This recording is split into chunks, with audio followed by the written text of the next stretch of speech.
ellos le pueden pasar la cuenta a los Estados Unidos a través del Fondo Monetario, a través del Banco Mundial, a través de todas las entidades que ya mencionó acá Frank y que ya va a explicar con lujo de detalle.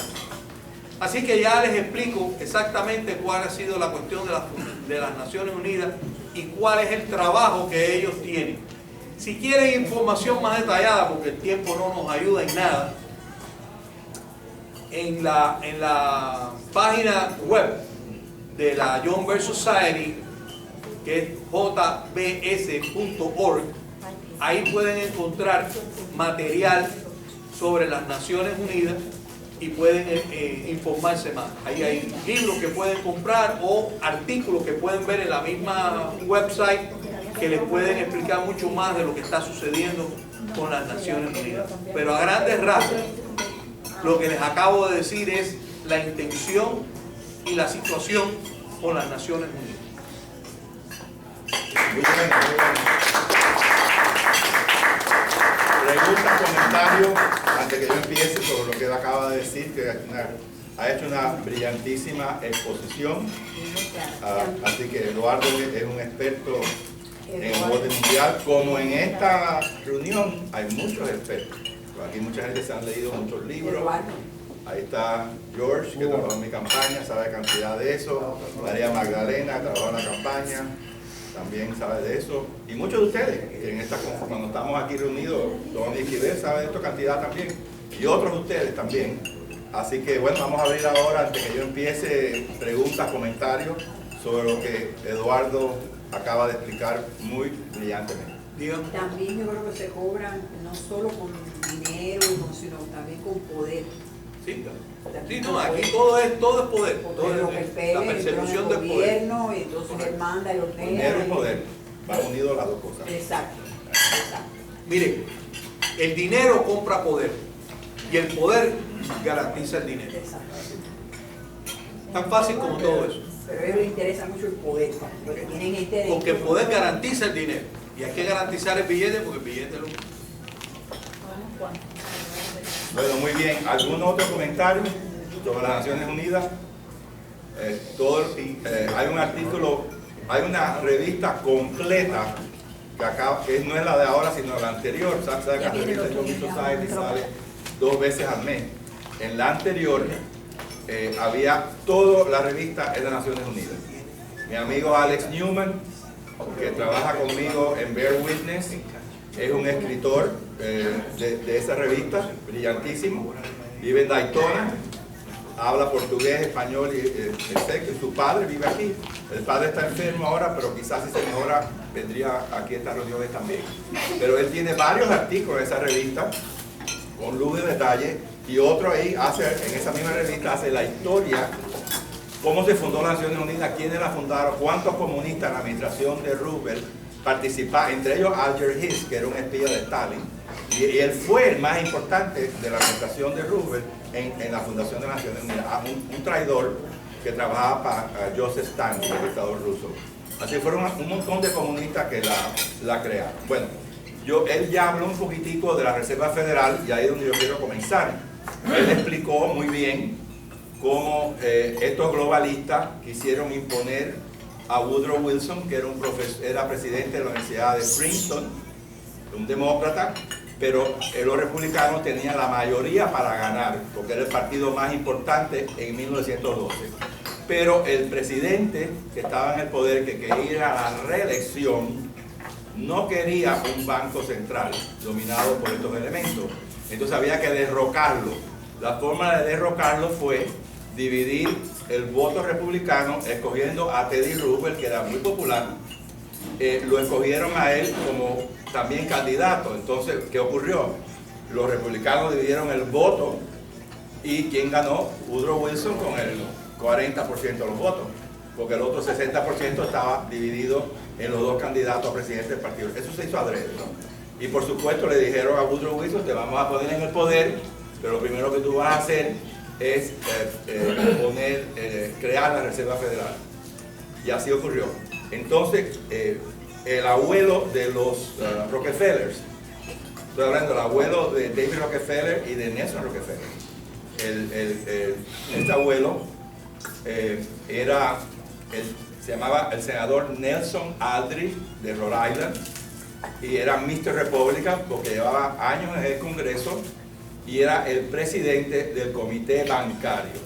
Entonces él hace una reunión secreta en la isla que se llama Jekyll Island, una isla que yo he visitado frecuentemente porque tengo mi hermana Normita que vive en San Simon Island, que está, digamos, a 20 minutos del Jekyll Island Club, donde se reunieron para la conspiración.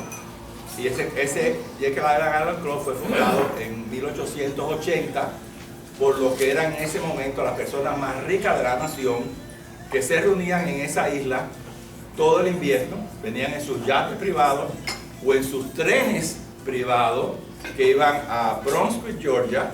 En sus trenes privados, los ricos tenían un vagón con mucho lujo y viajaban ahí, no viajaban en primera clase, tenían su propio vagón de tren donde ellos se movían. Entonces iban a los que no quisieron traer sus yates a Jekyll Island, porque en ese momento no había un puente como hay ahora.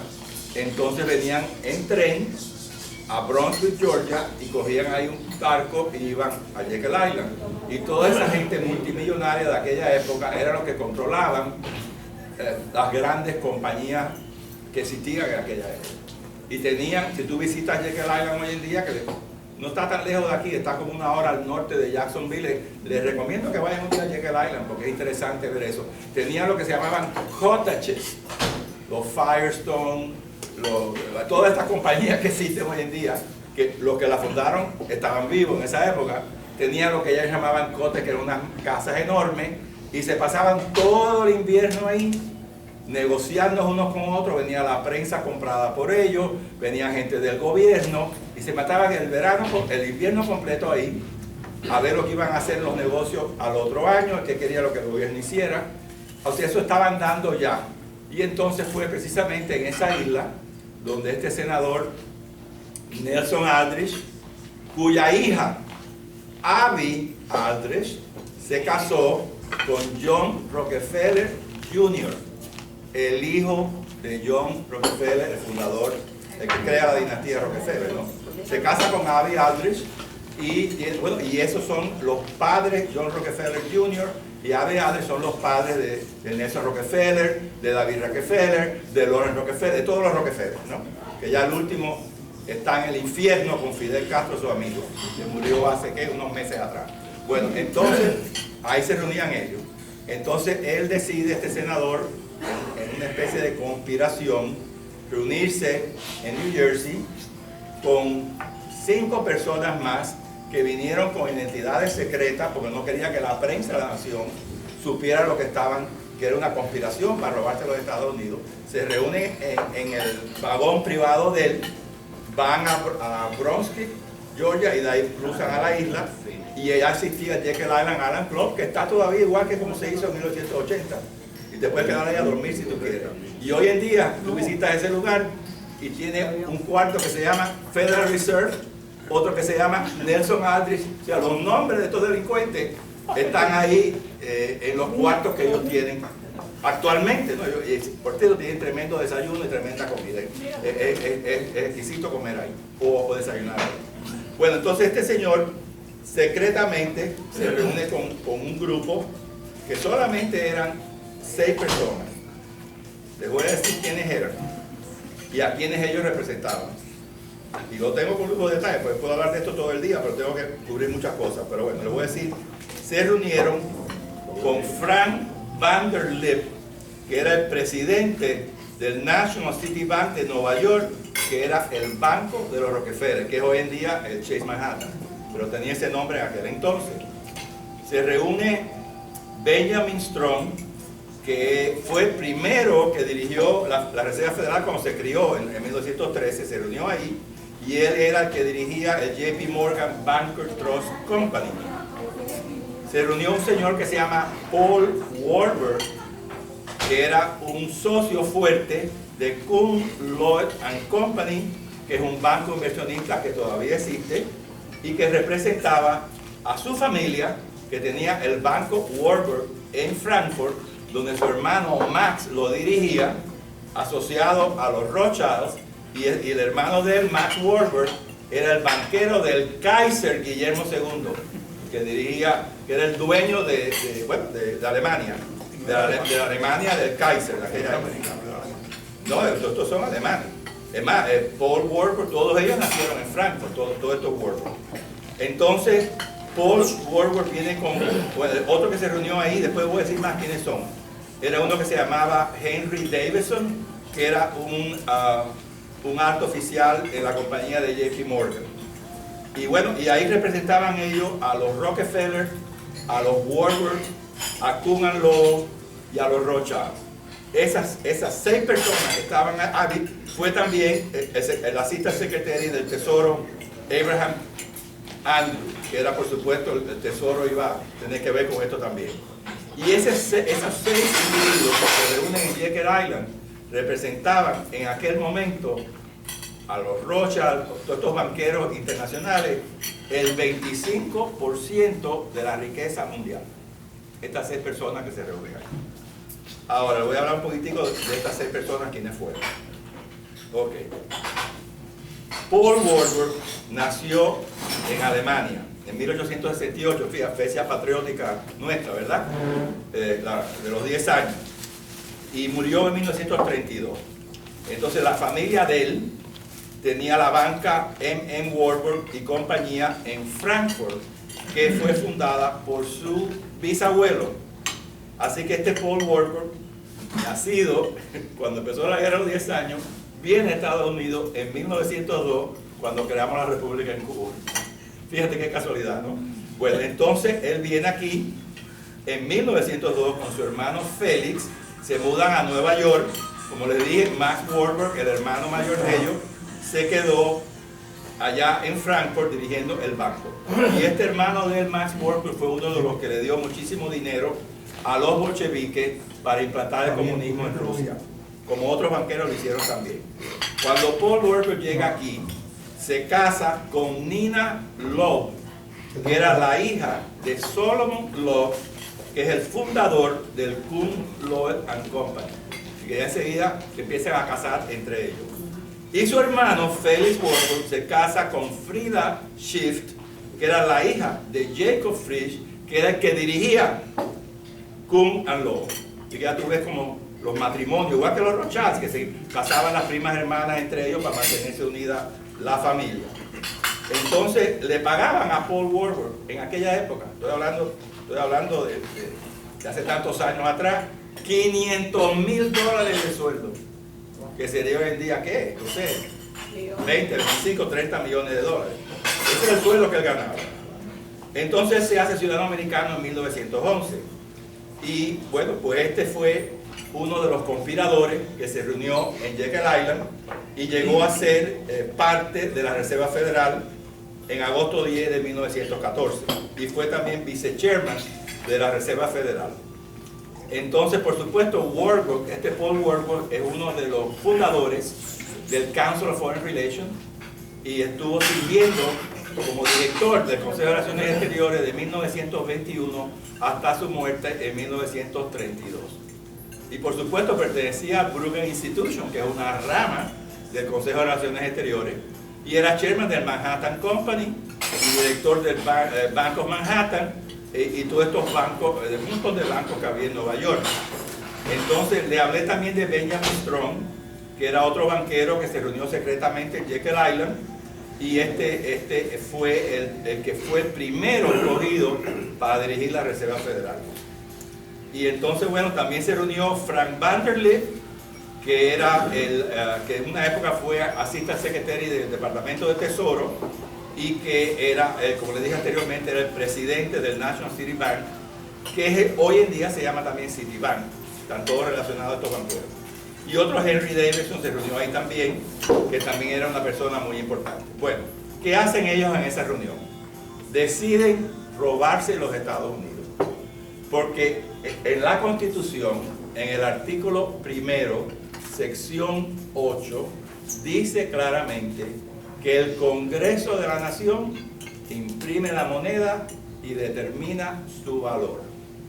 ¿Cómo es posible sin hacer una enmienda a la Constitución, violar la Constitución como se violó y quitarle al Congreso la potestad bajo la Constitución y entregárselo a un cartel privado de banqueros americanos y banqueros europeos. Y ahí habían, los Roosevelt eran bautistas, ahí estaba JP Morgan, que era protestante, y estaban también esos judíos que les mencioné. Así que esto no es cuestión de que los judíos hicieron esto, o estaba metido toda la mezcla de personas, porque ahí no importaba la religión, lo que importaba era el billete, ¿no? Pues entonces ellos se reúnen ahí, y cuando eligen a Woodrow Wilson, el Congreso pasa una ley en las Navidades, cuando muchas personas se habían ido, los que no estaban en la conspiración, se han ido a las vacaciones de Navidades, y entonces pasan la ley que se firma el 23 de diciembre de 1913. Se pasó la ley y el mismo día la firmó Woodrow Wilson. Y entonces se robaron los Estados Unidos en ese momento.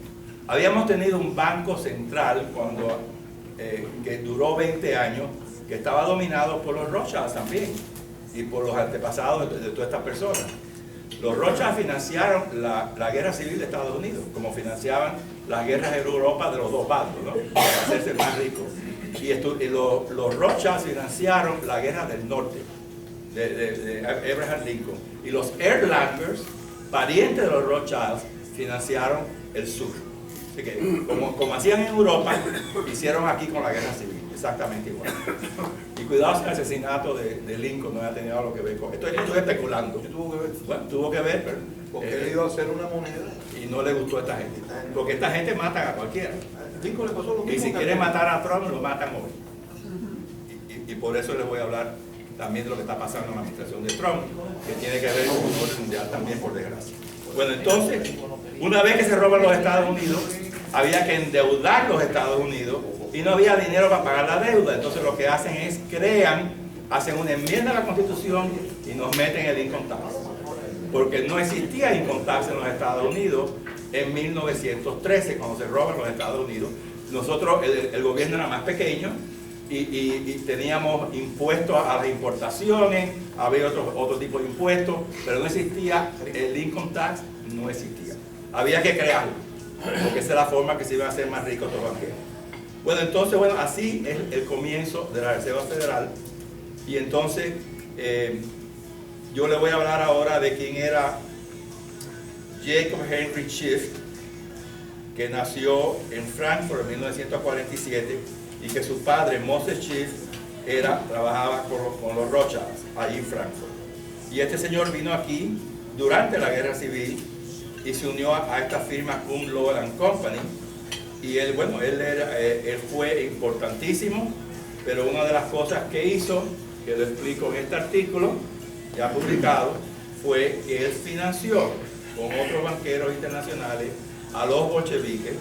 En particular, él le dio $30 millones en 1917, ¿qué cantidad de dinero sería eso?, para derrocar al zar. Por supuesto, el zar, como ustedes recuerdan, todos los zares abusaron mucho de los judíos en Rusia. Los pogroms que había frecuentemente mataban a judíos, así que era lógico que un judío banquero odiara al zar por tantos judíos que el zar mató.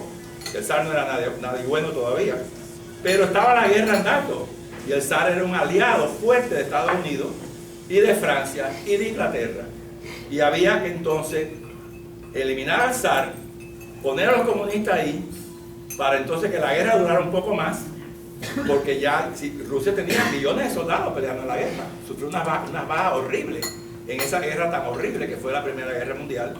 Y al sacar a Rusia de la guerra, obviamente prolongaba la guerra, prolongaba los préstamos que tenía que coger los Estados Unidos, que eran financiados por Morgan, por todos estos banqueros, y que les convenía que la guerra siguiera para que el gobierno americano se endeudara más y le pagara a ellos después los intereses de estos bancos que provocaron la guerra. Esa guerra fue provocada. Es más, Woodrow Wilson dijo que si los Estados Unidos no hubieran intervenido en la Primera Guerra Mundial, los europeos se hubieran puesto de acuerdo y hubieran terminado la guerra. como lo hicieron siempre. Todas esas guerras europeas acababan al final, se ponían de acuerdo, perdí Alsacia y Lorena, lo recuperé, te cogiste este pedazo de mi país, pero ahí no pasaba nada. O sea, si Estados Unidos no hubiera intervenido, eso hubiera pasado. Porque Alemania no podía seguir con la guerra, estaba muy desgastada también. Pero había que prolongar la guerra y sobre todo había que meter, como dijo él, había que meter a los Estados Unidos ahí para después planear la Liga de las Naciones, que gracias a Dios el senador Cabot Lodge, el abuelo de Henry Cabot Lodge, que fue candidato a vicepresidente con Nixon y perdió en 1960 contra Kennedy y Johnson, él se opuso a entrar a la Liga de las Naciones por las razones que ya Eduardo les explicó a ustedes, que no quería participar, perder la soberanía, ponerlo bajo una Liga de Naciones Unidas que lo iba a meter en guerra, etc. Pero bueno, ahí comenzó la conspiración de toda esta gente y Vladimir Ilich Ulyanov, Lenin, ustedes saben quién es, el comunista ruso, lo sacaron en Suiza, donde estaba, lo metieron en un vagón blindado y lo llevaron a Moscú para que tumbara al zar. Y aquí en Estados Unidos estaba Leon Trotsky, que había que sacarlo de aquí porque iba a ser la revolución también con Lenin, y el coronel House, que era ya en realidad el que era el presidente de Estados Unidos, porque Woodrow Wilson hasta tuvo una embolia y estaba muy enfermo, y ella era el que gobernaba, era este hombre. Entonces le dieron un pasaporte, cogieron un barco que paró en Halifax, Canadá, y ahí los canadienses, que sabían que este hombre quería tumbar al zar, que era aliado de Canadá y de Gran Bretaña, inclusive Gran Bretaña no quería que lo dejaran salir de Halifax, porque por supuesto en aquella época, en 1917, Canadá estaba bajo Gran Bretaña. A pesar de que Gran Bretaña no quería que lo sacaran de Halifax, de la cárcel donde lo tenían, y a pesar de que Canadá tampoco quería sacarlo, aquí pusieron presión en Estados Unidos, Woodrow Wilson, para que lo soltaran. Y eventualmente fue a Finlandia y de ahí cruzó y llegó a San Petersburgo y ahí comenzó la... 11 millones de pesos que dio Morgan. Le dieron, Rockefeller le dio dinero, Morgan le dio dinero, Jacob Schiff le dio 30 millones de dólares, y etcétera, etcétera. O sea, los que financian a los bolcheviques, también había un señor que se llamaba Alfred Milner, que era del Round Table, también dio bastante dinero, porque eran parte de esta conspiración que viene andando, el Round Table, los Fabianos, todo esto que viene dando de hace tantos años. Así que llegan los comunistas al poder con la ayuda financiera de estos banqueros americanos, europeos, etc. Así se crea la Unión Soviética. Y entonces, bueno, la Unión Soviética fue un fracaso desde el principio. Recuerda las faminas espantosas que había en la Unión Soviética, millones se murieron, acabaron con los ucranianos, los sacaron de la ciudad, los mataron de hambre, por eso es que Ucrania odia tanto a Rusia, por todas las barbaridades que los rusos le han hecho a los ucranianos. Pero entonces, cuando la Unión Soviética fracasa económicamente, que hubiera sido un gran beneficio para la humanidad, usted se imagina que el comunismo se hubiera acabado donde empezó. ¿Cuántos millones de personas, millones y millones estuvieran vivos? ¿Cuántas personas se hubieran ahorrado cárcel? No había comunismo en Cuba, ni en Latinoamérica, ni en ninguna parte, ni en China, todo se hubiera acabado. Pero estos banqueros internacionales no querían que se acabara el comunismo en Rusia, porque eso era parte de su idea de un gobierno mundial, dominado por ellos. Entonces había que mantener a Lenin en el poder, y después Stalin en el poder, que siguió a Lenin. Y cada vez que la Unión Soviética tenía un problema, le daban dinero, y le daban dinero para que no se cayera.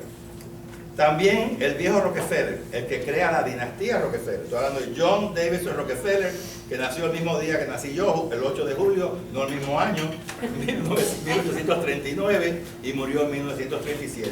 Desde el principio, los Rockefeller estuvieron ayudando a Lenin, el viejo Rockefeller que crea la dinastía, y los hijos de ellos, los nietos de ellos, han seguido ayudando toda la vida a China, Rusia. ¿Quién es David Rockefeller? Si no es un comunista disfrazado de capitalista. Entonces, cuando Rockefeller muere en 1937, había acumulado una fortuna de 1.500 millones de dólares. Es el primer billonario que existe en los Estados Unidos. Y era un delincuente porque ahogaba a los competidores, hacía negocio con todos los delincuentes. El hombre era un gángster. Y por supuesto dan dinero a universidades para la gente piensa que son los grandes filántropos, crean estas organizaciones, dieron dinero para un museo. Aldrich Rockefeller, la hija, la nuera de este hombre, pues también estaba donando las pinturas, porque eso es para tapar todas las barbaridades que hacen en el mundo y que la gente se creía que los Rockefeller son unas grandes personas. Entonces este señor que acumuló esa gran fortuna, desde el principio estuvo metido en Moscú con los bolcheviques. Trajo el banco Rockefeller ahí, y donde no existía propiedad privada, él compró muchísimo terreno para sacar petróleo y lucrarse con el petróleo que tenía Rusia, ¿no? Porque no había manera de sacarlo si no es por los Rockefeller. Así que él se hizo más millonario de lo que era sacando el petróleo de Rusia en aquella época, no soviética, como le llamaban aquella época. O sea que toda esta gente ha sido siempre parte de esta gran conspiración. Entonces, bueno, ahora les voy a hablar por arribita del Banco de Pagos Internacionales, que también tiene que ver con este engranaje, ¿no? Ese banco originalmente se creó porque Alemania no tenía suficiente dinero para pagar la deuda por daños de guerra que le impusieron los aliados. Entonces usaron ese banco, fíjate, se llamaba Bank for International Settlements, o Banco de Pagos Internacionales, para ver cómo Alemania podía pagar lo que debía. Con esa idea se fundó el banco. Que si eso hubiera sido la idea no hubiera sido mala, pero eso fue una mentira. Entonces ese banco se crea cuando empieza, cuando empieza la guerra mundial, que comenzó septiembre 3 de 1939 con la invasión de Alemania nazi. No solamente la Alemania nazi, la Unión Soviética invadió Polonia por el otro lado, eran aliados en ese momento. ¿Se acuerdan del pacto que hicieron Ribbentrop y Molotov? Se pusieron de acuerdo, así que eran aliados al principio, la Unión Soviética y Alemania nazi, y ambos invaden a Polonia. Y acaban con Polonia, imagínate. Y ahí entonces ya entra en guerra, después de haber sido la política fracasada de appeasement, de apaciguamiento de Neville Chamberlain, de Edouard Daladier, del presidente de Francia, que pensaban que podían negociar con Hitler, y cuando Hitler se quiere coger Sudetenland, que es la parte pegada a Alemania de Checoslovaquia, ellos se reúnen en Múnich, y ahí Hitler le dice, esto es todo lo que yo quiero, no quiero más nada que este pedacito de aquí. Y ya después de esto no tengo más ambiciones territoriales en Europa.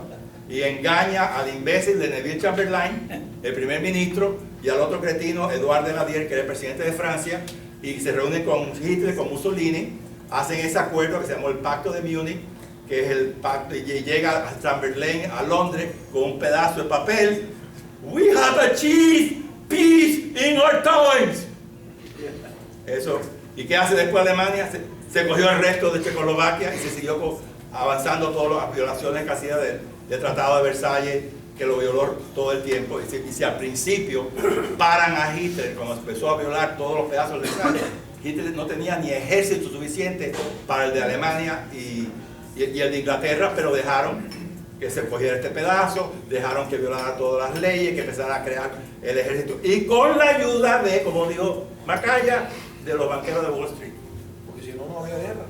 No había guerra, había que armar a Hitler para que hubiera una guerra. Si no, Hitler, ¿cómo va la guerra si no puede? Entonces la General Motors, los banqueros internacionales, toda esta gente fueron los que le dieron todo el dinero a Hitler para que creara el Wehrmacht, la terrible ejército que creó. Ahora, ¿qué hizo este banco cuando Hitler empezó a invadir Checoslovaquia y a coger todo el oro de Checoslovaquia? Todos los países que invadían Hitler, se robaba el oro. ¿A dónde iba ese oro? Iba al Bank for International Settlements en Basel, Switzerland, o Basilea, Suiza, donde habían, el presidente del banco era un americano, había 5 nazis directores del banco, habían italianos, habían franceses, habían ingleses, todos los países estaban en guerra, pero ellos se llevaban muy bien en ese banco, todos eran amigos. Y entonces todo ese oro que se robaba Hitler fue a dar ahí, a ese Bank for International Settlements, ahí se metió el oro de él. Y esos 5 directores de ese banco, uno de ellos era el banquero de la Gestapo, otro tenía fábricas en Auschwitz. Cuando mataban a los judíos, pues las cosas que hacían con las matanzas, estaba una fábrica, la Farber, todas estas compañías grandes. Esos 5 directores nazis Después que se acabó la guerra, los llevaron a juicio en Nuremberg y los condenaron, ¿pero a qué? ¿De por vida en la cárcel? ¿Que eso es lo que se merecían? ¿O fusilando a todos? No, 2 años a uno, 3 años al otro, y después le dieron indulto, porque tenían sus aliados en ese banco. Entonces ese banco es perverso, y en esa guerra que duró horriblemente desde Basilea, como les digo, voy a estar ahí este verano, quiero ir a ese banco a ver si me dejan entrar adentro, por lo menos lo fotografío por afuera si no me dejan entrar. En ese banco, en Basilea, está